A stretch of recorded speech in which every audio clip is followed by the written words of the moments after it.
they embarked in cold blood on a mission that many recognized was likely to kill them, and that would require exceptional courage, skill, and luck to succeed.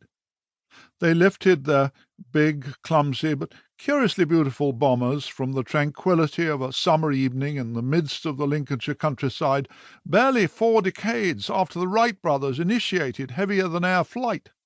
For 2.5 hours they raced through the moonlit sky towards Germany at a height that made power cables as deadly a menace as anti-aircraft fire. They then attacked Hitler's dams, flying straight and level at 220 miles an hour, much lower than the tree-tops and less than a cricket pitch's length from the lakes below, to unleash revolutionary 4.5-ton weapons created by the brilliance and persistence of Barnes Walliss, a largely self-taught engineer.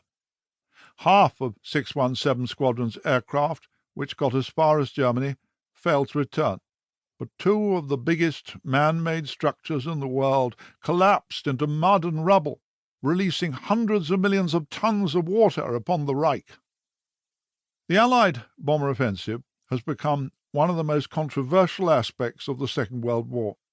Some critics, not all of them German or Japanese, denounce the Western Allied assaults upon cities and their inhabitants as a war crime.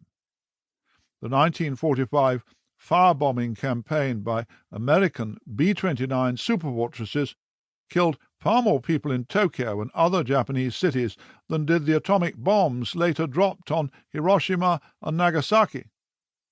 The concept of air bombardment of civilians causes many 21st century people discomfort, indeed repugnance. Contrarily, it's a source of bitterness to some descendants of the RAF's wartime bomber crews that the public prefers to lavish legacy adulation on the Spitfire and Hurricane pilots of the Battle of Britain, defenders, than on their comrades, the attackers, who bombed Germany at the cost of enduring losses much greater than those of fighter command. Australian Dave Shannon of 617 Squadron denounced in his old age sanctimonious, hypocritical, and grovelling criticism about things that were done in a total war. Where, in all this, does the saga of the dam-busters rightfully belong? The Flyers contrived a feat that caused all the world to wonder, the Allied nations with pride, the German people and their leaders with horror and apprehension. Rumours swept the Reich that 30,000 victims had perished beneath the floods.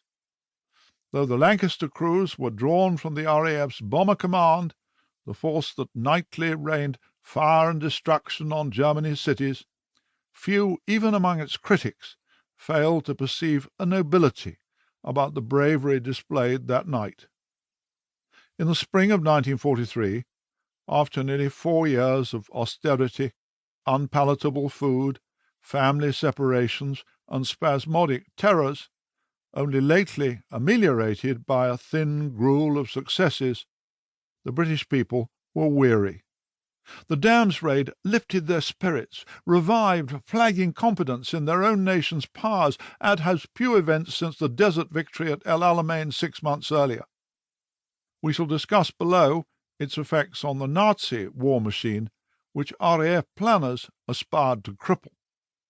I was born at the end of 1945, and thus was 5 when Paul Brickhill's best-selling account of Chastise was published, 9 when the film was released. Both book and movie made a profound impression. I memorized the names of almost every one of 617's pilots. I assembled and painted plastic models of the Avro Lancasters that they flew, became intimately familiar with Enemy Coast Ahead, Gibson's posthumously published memoir. As an adult, I began to study wars, first as a correspondent and eyewitness in faraway places, and then as an author of books. Although my ideas became much more nuanced than those of childhood, I was well served by familiarity with a host of World War II memoirs and histories. In 1977, I was commissioned to write Bomber Command, a study of the British strategic offensive. In those days,